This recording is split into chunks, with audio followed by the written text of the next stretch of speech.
Ada orang-orang itu ahli korban. Dia kalau naik khurut 4 bulan itu bisa kuat. Jalan kaki, naik gunung, turun gunung, kena hujan, kena sengatan matahari, kuat. Tidur pinggir jalan tanpa alas, kuat. Tetapi dia tidak tahan mulutnya untuk tidak menggunjing orang. Berat ini. Lebih berat daripada jihad fisabilillah. Lebih berat daripada tarawih itu yang 30 juz yang mulai isya selesainya subuh. Ada orang-orang di sini tarawih itu habis isya adzan subuh baru selesai 30 juz. Itu masih ringan. Lebih berat menahan lidahnya dari perkara yang tidak ada manfaatnya.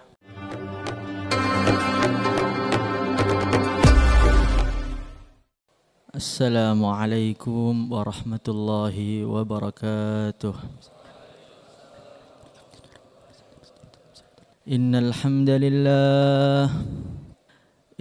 hamdalillah nasta'inuhu wa nastaghfiruhu wa nu'minu bihi wa natawakkalu alayhi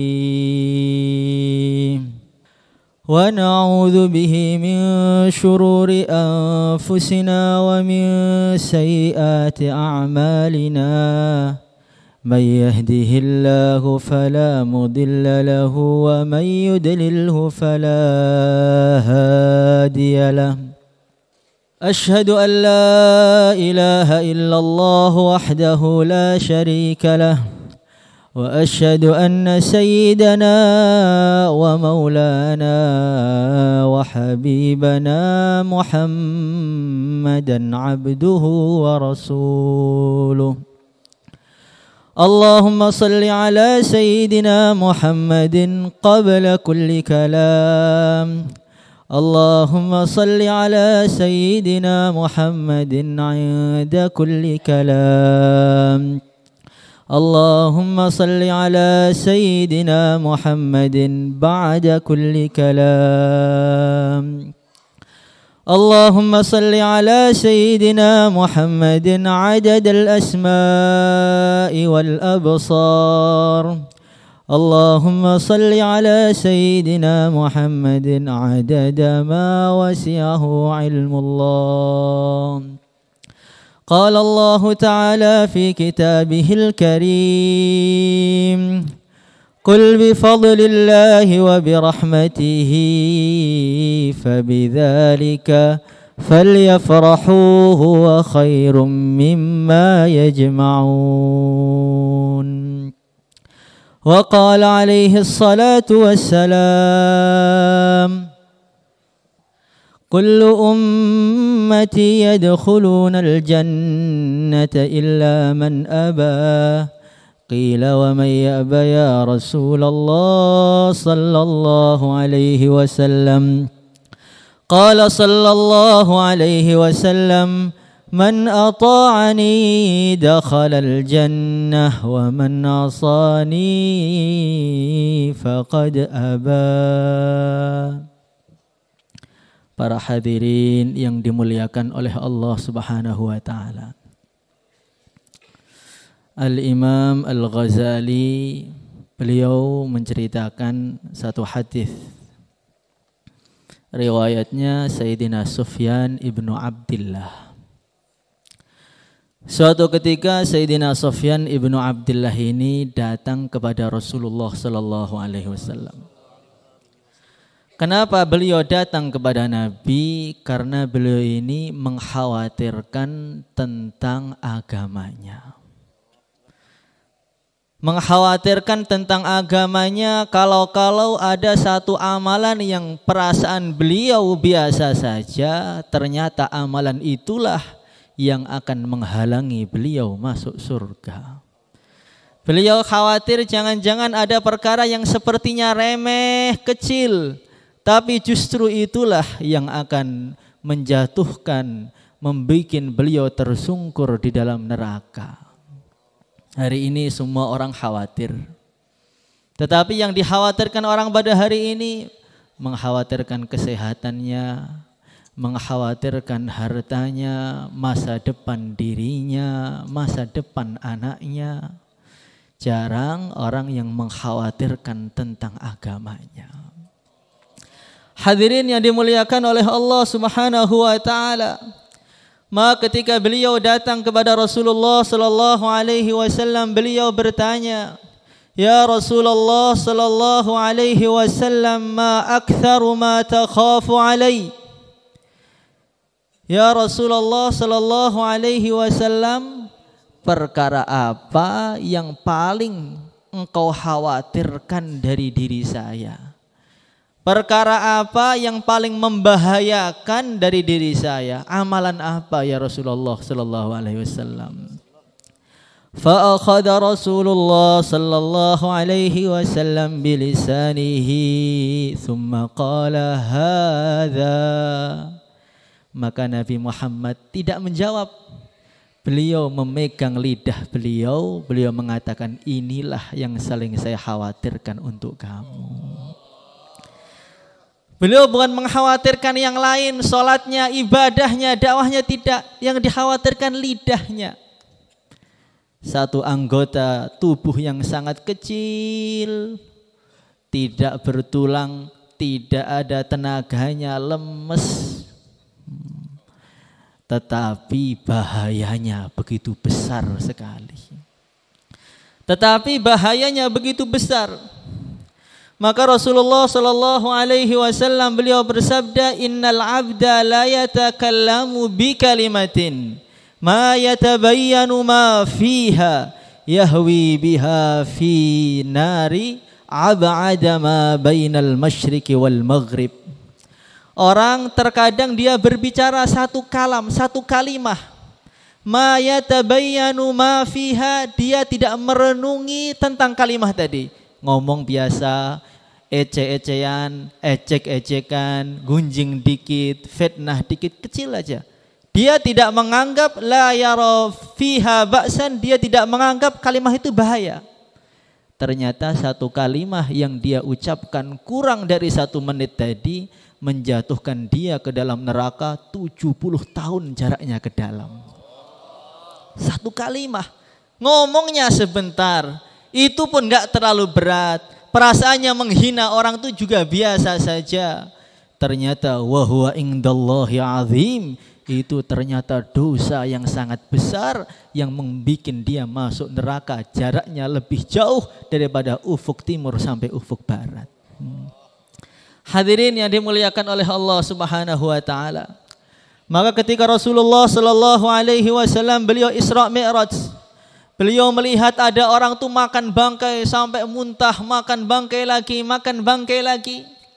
Beliau tanya, "Man haula ya Jibril?" Itu siapa wahai Jibril? Orang kok makan bangkai busuk kok dipaksakan dimasukkan dalam mulutnya, itu siapa? Maka malaikat Jibril menjawab, "Humul ladzina ya'kuluna luhuman nas." Mereka itu orang yang seleranya makan daging manusia ketika di dunia. Sambil ngopi, sambil ngerumpi, malam habis taklim akhir makan dagingnya orang. Urut semua itu tetangganya, orang mahalahnya digunjing satu persatu. Itu ya'kuluna luhuman nas. Orang yang sukanya makan daging mentah. Maka Rasulullah sallallahu alaihi wasallam melihat lagi ada orang mengeluarkan lidahnya, setelah lidahnya keluar dia potong, keluar lagi, dipotong lagi, tumbuh lagi, potong lagi, dengan begitu tersiksa. Maka Nabi tanya, "Man haula ya Jibril?" Ini siapa lagi? Lidah ditarik-tarik sendiri, kemudian dipotong dengan begitu sakitnya, tumbuh lagi, dipotong lagi. Maka malaikat Jibril mengatakan, "Hum khutabaul fitnah." Mereka itu para pembicara, mubayyin. Yang dengan bayannya orang bukan semakin dekat dengan agama, tapi semakin jauh dari agama. Orang datang ke dalam bayan dia dalam keadaan iman, karena ada doktrin yang salah. Dia menjelaskan tentang Allah dengan sifat-sifat yang tidak pantas untuk Allah. Dia menjelaskan tentang Nabi berbuat dosa begini begitu karena Nabi Musa takut dengan makhluk dan lain sebagainya. Akhirnya bagaimana?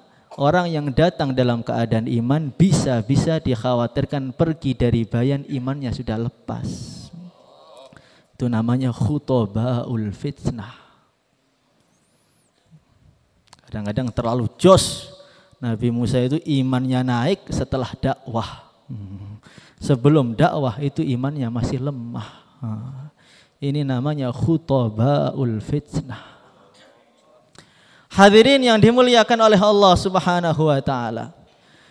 Dan menjaga lidah yang kecil ini sangat tidak mudah. Sayyidina Yunus ibn Ubaidillah beliau mengatakan, inni wajadtu nafsi tahtamilu mu'anata siyami fil harri syadidi bil basrati wala tahtamilu tarka kalimatin la ya'niha. Saya ini, tubuh saya, kata beliau ini orang ahli mujahadah. Saya ajak puasa di tengah terik matahari yang begitu menyengat, begitu panas, tubuh saya kuat. Saya ajak itu malam tahajud mulai isya sampai subuh, tubuh saya kuat. Saya ajak zikir la ilaha illallah pagi sampai sore, kuat. Tapi tubuh saya ini saya ajak untuk menahan dirinya dari berkata yang tidak bermanfaat, gak kuat. Maknanya bagaimana kata para ulama? Ada orang-orang itu ahli korban. Dia kalau naik khurut 4 bulan itu bisa kuat. Jalan kaki, naik gunung, turun gunung, kena hujan, kena sengatan matahari, kuat. Tidur pinggir jalan tanpa alas, kuat. Tetapi dia tidak tahan mulutnya untuk tidak menggunjing orang. Berat ini. Lebih berat daripada jihad fisabilillah.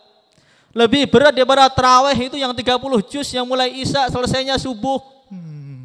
Ada orang-orang di sini tarawih itu habis isya adzan subuh baru selesai 30 juz. Itu mesti ringan. Lebih berat menahan lidahnya dari perkara yang tidak ada manfaatnya. Hadirin yang dimuliakan oleh Allah Subhanahu wa taala. Kenapa berat? Karena manusia itu dituntut untuk menjawab. Ada orang yang fitnah, dia harus bisa menjawab. Ada orang melecehkan, dia harus menjawab. Ada orang menghina, dia harus menjawab. Dituntut untuk jawab. Kalau bertahan itu susah. Masya Allah, ada Syekh Yusuf As-Susi. Beliau cerita, ada seorang wali Allah yang sangat terkenal sekali. Wali Allah yang sangat terkenal sampai kewaliannya itu ke pelosok-pelosok desa, semua orang tahu kalau dia wali besar. Walinya luar biasa. Maka ada satu orang pengen minta amalan kepada wali tadi. Pengen ngecek ini seorang ulama, seorang wali yang tersohor ini amalan hariannya itu apa toh. Akhirnya dia datang mau salam ke rumahnya. Belum sempat salam, mendengar istrinya itu teriak, marahin suaminya. Marahinya bagaimana? Ya murai, lau aliman nas minka ma'alam, la rajamuka bil khijarah. Wahai ulama yang tukang riak, kamu itu kan bagus tuh di depan santri kamu. Ketika kamu ngajar agama itu memang bagus. Seakan-akan kamu tuh wali, orang soleh. Tapi kalau mereka murid-muridmu itu tahu apa yang telah saya ketahui dari diri kamu, tentu mereka akan datang ke sini bawa batu, kamu akan dirajam sampai mati. Maka orang yang dengar berita tadi, kaget. Oh, ini ulama itu cuman casingnya doang ternyata. Yang paling tahu mengenai dirinya itu istrinya. Khiyarukum fi ahli. Orang itu yang paling baik dengan istrinya. Lah ini istrinya dia mengatakan, seumpama orang tahu apa yang telah kamu lakukan sebenarnya, sifat kamu yang sebenarnya, mereka akan datang bawa batu ngelempari kamu sampai mati. Maka dalam pendengar tadi, orang yang menerima berita itu langsung termakan dia. Oh, dihukum rajam itu kalau orangnya zina. Orang sudah punya istri kemudian zina, maka dirajam hukumannya. Berarti ini ulama, tampaknya ulama berarti tukang cabul ini. Karena hukumannya bukan dicambuk atau diapa, mereka akan datang membawa batu ngelempari kamu. Nah, tidak ada hukuman seperti itu kecuali zina. Berarti istrinya ini tahu kalau suaminya itu selingkuh. Apa ini? Dah nggak jadi dia. Balik ke rumah. Nggak jadi belajar kepada ulama tadi. Ketika balik di rumah, sampai di rumah dia istighfar, astagfirullahaladzim. Ini kan berita, saya belum ngecek sendiri. Dan beritanya itu lewat wanita lagi, sudah. Kenapa saya harus percaya dengan berita itu? Saya harus ngecek sendiri. Wis, berangkat lagi. Datang lagi, assalamualaikum. Yang jawab istrinya, waalaikumsalam. Bapaknya ada, Bu? Enggak ada. Suami saya sedang nyari nafkah sana itu loh, nyari kayu bakar di hutan. Itu nafkahnya bolong-bolong terus. Oh, nyari di hutan ya. Dia datang ke hutan. Sampai di hutan kaget dia ngelihatnya itu. Ketika Pak Kiainya tadi sampai ke hutan, dia panggil, "Hei makhluk-makhluk Allah yang ada di sini, saya butuh kayu bakar, kamu datangkan ke sini." Itu singa, gajah itu lomba-lomba khidmat kepada Pak Kiai tadi. Jadi gajah itu lomba-lomba geger itu, semua yang ada di hutan itu geger semua. Setelah kayu bakar kumpul, diserahkan ke depan Pak Kiainya, oleh Kiainya diangkat pelan keluar hutan dengan dibawa sendiri. Maka langsung dicium tangannya, dicium kakinya, "Ya Sayyidi, bimanil tahadal maqam." Wahai tuanku, dari mana kamu dapat derajat yang begitu dahsyat ini, dari mana? Maka beliau mengatakan, "Bisabri ala ma sami'tal barikhah." Karena kesabaranku untuk diam dari apa yang kamu dengarkan kemarin. Kemarin malam. Masya Allah, ternyata jadinya wali besar itu gara-gara apa? Dicaci maki tapi dia diam. Dicaci maki kok diam toh Pak? Saya mau klarifikasi. Ganti tasbih saja. Maka ulama mengatakan, Imam Ghazali, "Wa idza ma hamamta bil lagwi fil batili faj'al makanahu tasbiha." Ketika kamu pengen berbicara, ketika engkau pengen berbicara yang enggak ada faedahnya, tahan. Ganti tasbih aja. Subhanallah, subhanallah, subhanallah, subhanallah. Waluzumus sukuti khairun minan nutqi wa in kunta fil kalami fasiha. Diam itu jauh lebih baik daripada berbicara, walaupun kamu tuh orang yang memang pandai dalam berbicara. Kalau dicaci maki, ganti subhanallah. Hei, kamu tuh begini Pak. Alhamdulillah. Kamu, yarhamukallah. Bagaimana? Siap amal kan? Hadirin yang dimuliakan oleh Allah Subhanahu wa taala. Ketika orang itu bisa menjaga lisannya, bisa menjaga lidahnya, maka anggota-anggota tubuh yang lain pun bisa mudah dijaga.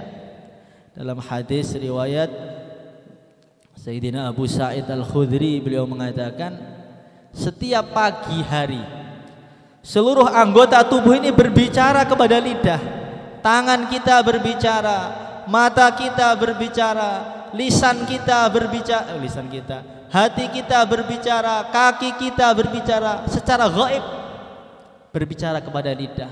Ngomong apa? Nangshuduka an tastaqima fa innaka idza istaqamta istaqamna wa in wajajta i'wajajna. Wahai lidah, kami anggota tubuh semua ini berharap pada hari ini kamu berbicara yang baik. Kalau kamu baik, kami baik juga. Tapi kalau kamu buruk, kami bisa lebih buruk daripada kamu. Masya Allah. Maka kalau orang itu bisa jaga lidahnya, nanti mudah itu jaga matanya. Akhirnya matanya itu kalau jalan, kullil mu'minina yaghuddu min absarihim, jalan tundukkan pandangan. Ada orang tanya sama saya, "Pak, kok susah sekali jaga mata itu, bagaimana toh Pak? Kok mata saya kok jelalatannya luar biasa, itu bagaimana?" Karena tidak bisa menjaga lidah. Tidak bisa menjaga lidah menyebabkan mata pun tidak bisa dijaga. Kalau orang sudah tidak bisa menjaga matanya, nadhratun ila mahasinil mar'ah sahmun masmumun min sihami iblis, kata Nabi. Kalau orang itu melihat perempuan yang bukan mahramnya, maka dia mendapat satu panah yang beracun dari panahnya iblis. Faman tarakaha adzaqahullahu halawata ibadatin tasurruh. Kalau orang bisa menjaga matanya, Allah akan beri hadiah dia kenikmatan dalam ibadah. Orang itu banyak sekarang tuh sholat terus, talim terus, tapi nggak nikmat. Kenapa? Karena dapat panah dari panahnya iblis tadi. Sehingga hatinya itu terkena panah lagi, dipanah lagi, maka terpanah. Terpanah itu bukan terpanah dengan panahnya iblis. Hadirin yang dimuliakan oleh Allah Subhanahu wa taala. Kalau orang itu bisa menjaga lisannya, nanti dia juga bisa menjaga hatinya. Maka Sayyidina Malik bin Dinar beliau mengatakan, "Idza ra'aita qasawatan fi qalbik wa wahnan fi badanik wa hirmanan fi rizqik fa'lam annaka qad takallamta ma la ya'nik." Idza ra'aita qasawatan fi qalbik, kalau kamu merasakan hati engkau itu terasa gelap, itu kenapa toh Pak? Gelap itu bagaimana? Gelap itu hatinya tidak bisa menerima perkara yang hak, itu namanya gelap. Kalau ada orang nasihati yang hak, akan dimasukkan ke telinga kanan, dikeluarkan ke telinga kiri. Itu namanya hati gelap. Hati gelap itu bagaimana? Hati gelap itu kalau mendapatkan itu tawaran-tawaran agama, janji-janji Allah, itu enggak tertarik. Disebutkan barang siapa membaca subhanallah dapat pahala ini, barang siapa baca ini dapat surga ini, malah ditinggal tidur. Ini namanya hati gelap. Hati gelap itu tidak tertarik dengan janji Allah. Janji Allah itu biasa aja. Itu namanya hati gelap. Tetapi kalau dikasih tahu tentang janji makhluk, kalau kerja dapat segini, melek semuanya. Tapi kalau sudah mulai innal hamdalillah, hadirin, itu sudah mulai iman kita ditingkatkan, langsung tidur. Itu namanya hatinya gelap. Hatinya gelap itu bagaimana? Hatinya gelap itu hati yang tidak pernah takut dengan ancaman Allah. Diancam neraka, diancam nanti azab kubur, itu biasa aja. Bahkan di tengah-tengah ancamannya dia bisa bil ngopi. Masya Allah. Jangan Pak, itu haram. Nanti tobat gampang. Maka malaikat-malaikat itu aneh dengan manusia itu aneh. Manusia itu aneh. Anak Adam itu aneh betul. Itu loh, disiapkan surga yang begitu megah setiap harinya itu, mereka itu nggak pengen. Di bawahnya tuh ada neraka yang begitu ngerinya loh, nggak pengen, nggak takut. Surga juga nggak pengen, neraka juga nggak takut. Lah terus bagaimana? Masya Allah.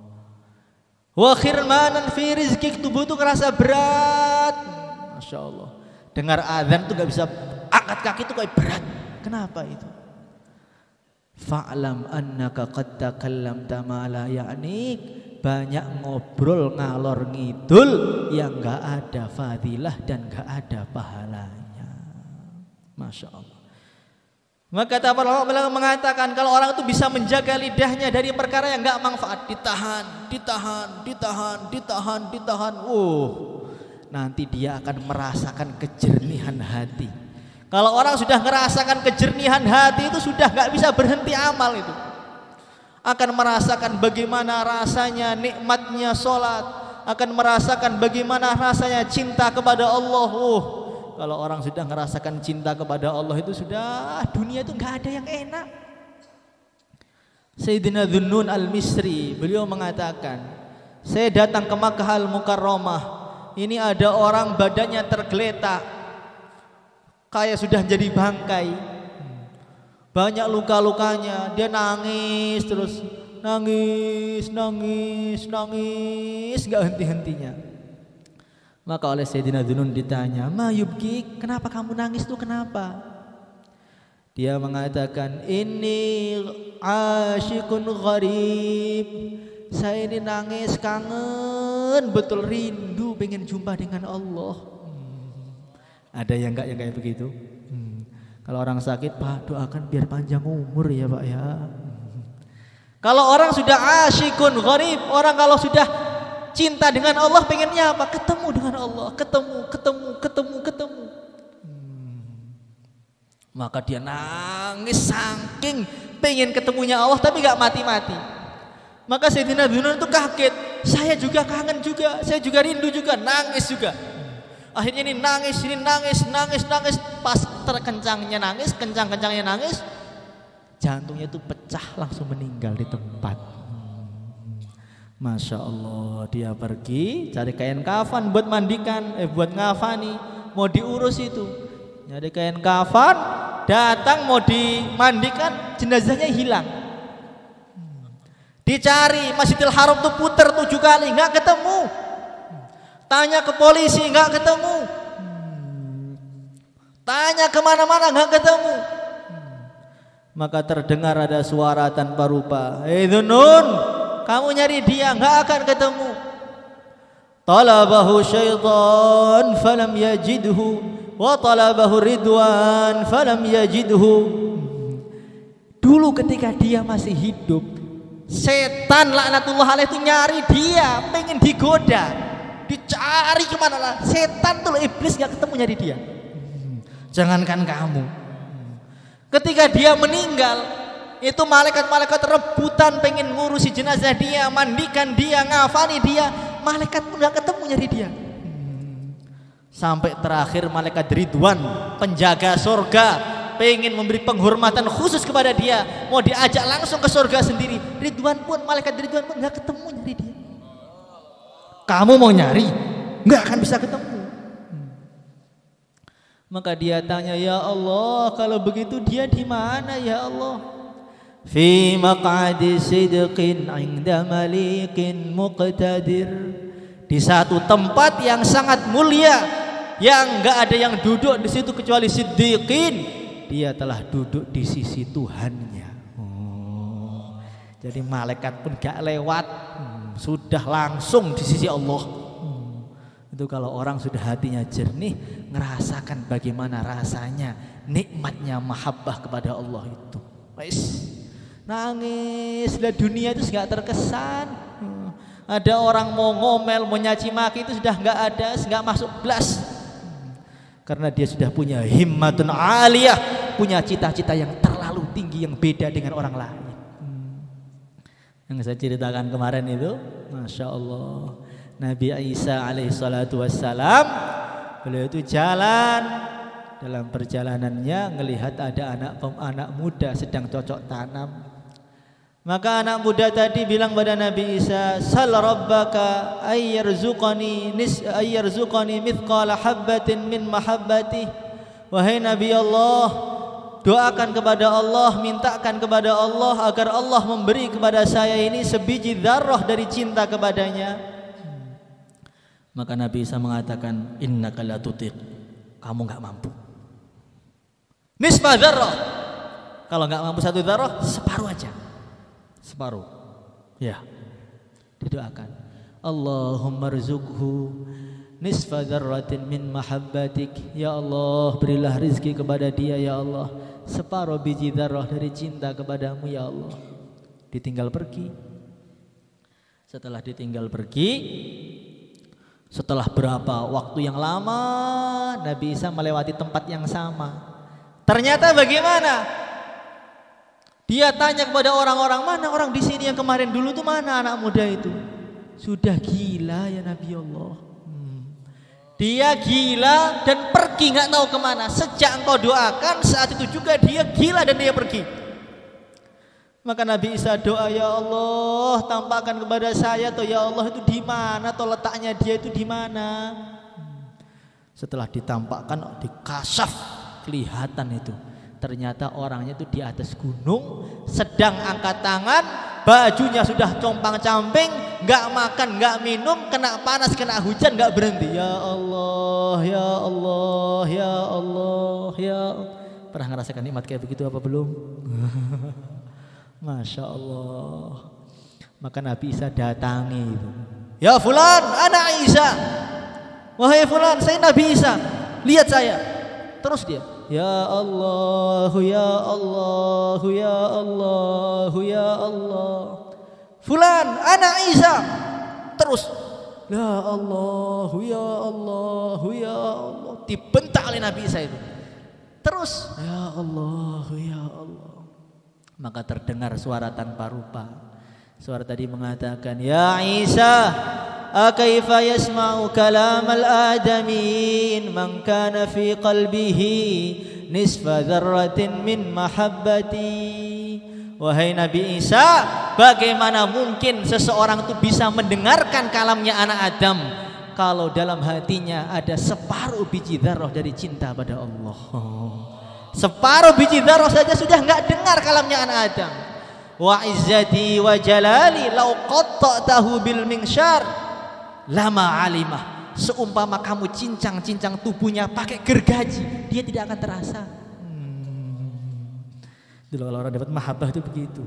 Kalau masih baper, nyaci maki Pak. Ini ada orang mencaci maki saya Pak, menghina saya dikira sesat Pak. Berarti masih belum cinta kepada Allah. Kalau sudah cinta itu kalamnya anak Adam tuh nggak dengar. Orang mau ngocehnya kayak apa nggak dengar lah gimana.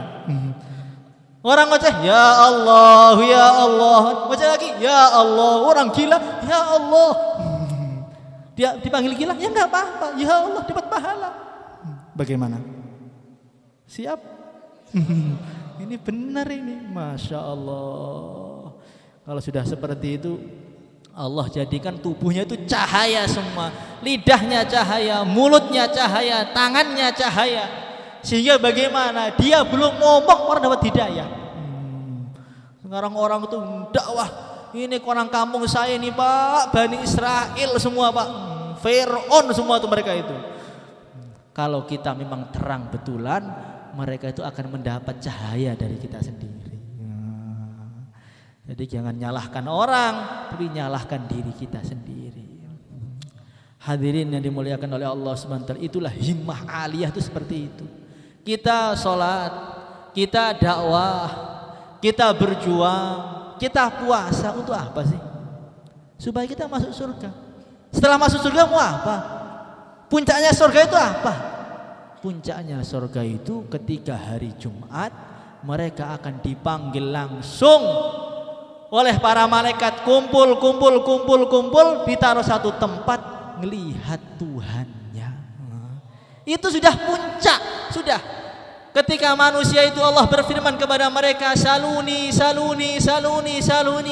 mintalah kepadaku. Hada, hari ini hari tambahan, hari yaumul mazid. Allah akan tambah, hari ini saya akan tambah, mintalah. Mereka itu bingung minta apa lagi, semua sudah ada. Maka mereka mengatakan apa? Ya Allah, kami minta ridhomu aja ya Allah. Allah berfirman, kalau kamu enggak saya ridhoi, kenapa saya taruh di sini? Sudah saya ridhoi, minta yang lain. Mereka doanya apa? Rabbi arini anzur ilaik, ya Allah, kami kalau boleh pengen melihat zat Engkau ya Allah. Ketika orang sudah melihat zatnya Allah itu bidadari 2,5 miliar itu lupa semua. Surga itu hilang saking nikmatnya itu. Surga itu hilang, kenikmatan itu hilang. Nikmatnya luar biasa. Sampai setelah mereka itu mendengar firman Allah dari Allah langsung. Allahumma ja'alna minhum. Dan nanti sopnya akan seperti sop sholat Jumatnya. Kalau Jumatnya di depan, nanti ngelihat Allah di depan. Kalau Jumatnya yang di belakang, di belakang. Kalau di belakang tembok, ya di belakang tembok sana nanti. Masya Allah, ketika mereka sudah melihat Tuhannya itu, badannya itu penuh dengan nur sampai temannya nggak bisa melihat dia. Cahaya semua tubuhnya itu. Dia pulang, istrinya itu bingung, mana suami saya kok cahaya itu. Setelah berapa hari mulai turun, setelah hilang cahayanya, tampannya 1000 kali lipat daripada dulu. Itulah puncak kenikmatan, itulah yang kita cari. Yang kita cari itu apa? Dapat ridha Allah, dekat dengan Allah, bernikmat-nikmat ketika menghadap Allah, semua itu hanya perantara. Semua perantara, amal kita perantara. Tujuannya itu bagaimana kita dekat dengan Allah. Bagaimana? Itulah himmah aliyah. Tujuannya itu Tuhan begitu loh. Jangan makhluk lagi. Tujuannya dirubah. Jangan dari makhluk ke makhluk, dari makhluk ke makhluk, dari makhluk. Ini Pak, pun ini itu Pak, ini Pak, semua dari Pak ke Pak, ke Ustadz ke Bapak. Itu makhluk. Mana Allahnya? Itu namanya himmah aliyah. Orang tuh punya cita-cita yang tinggi. Ketika orang sudah punya cita-cita Allah, sudah nanti semangatnya itu bukan jos-josan. Semangatnya itu karena cintanya sudah. Kalau sudah karena cintanya nggak bisa dihentikan oleh siapapun. Walaupun seluruh dunia nyaci maki dia tidak akan bisa berhenti. Orang loh dia nggak nyari apa-apa, nyari Allah kok Pak. Saya tuh nyari Allah, bukan nyari Bapak. Jadi kalau ada orang nyanyi maki, dia siapa? Saya nyari Tuhan saya, Allah. Yang penting amal. Fokus amal, fokus dakwah, fokus hidupkan masjid, sudah. Tahan lidah kita dari berdebat, tahan lidah kita dari menghabiskan waktu yang gak ada faedahnya, tahan diri kita dari menggunjing orang, itu merugikan. Setan tuh pinter. Orang tabligh tuh pahalanya banyak, sibuk amal. Setan tuh pinter. Gimana amalnya biar habis. Pagi nanti taklim, sudah khususi, sudah ini, sudah itu. Setan tuh paham. Kalau saya biarkan bisa dapat fi maq'adi sidqin inda malikin muqtadir nanti. Maka setan itu ngerjain orang tabligh itu bagaimana? Dibikin amalan yang sedikit aja tapi pahalanya hilang. Apa itu? Gunjing orang. Dikit pahalanya hilang. Masya Allah. Sudah letih 4 bulan setiap tahun itu 8 jam, 12 jam atau 15 jam setiap hari, sudah capeknya luar biasa itu. Ternyata gunjing 2 menit dikirim semua pahalanya. Masya Allah. Maka jangan kalah pintar dengan setan ini, jangan kalah pintar. Pokoknya perkara yang akan menghabiskan pahala kita, tahan. Akan menghabiskan pahala kita, tahan. Yang dipikir pahala. Ngomong-ngomong melecehkan, ngomong-ngomong perdebatan, ditahan. Fokus amal, fokus dakwah, nyari ridha Allah, mati dalam keadaan iman, insya Allah semua. Mungkin itu saja yang saya sampaikan. Kurang lebihnya minta maaf. Assalamualaikum warahmatullahi wabarakatuh.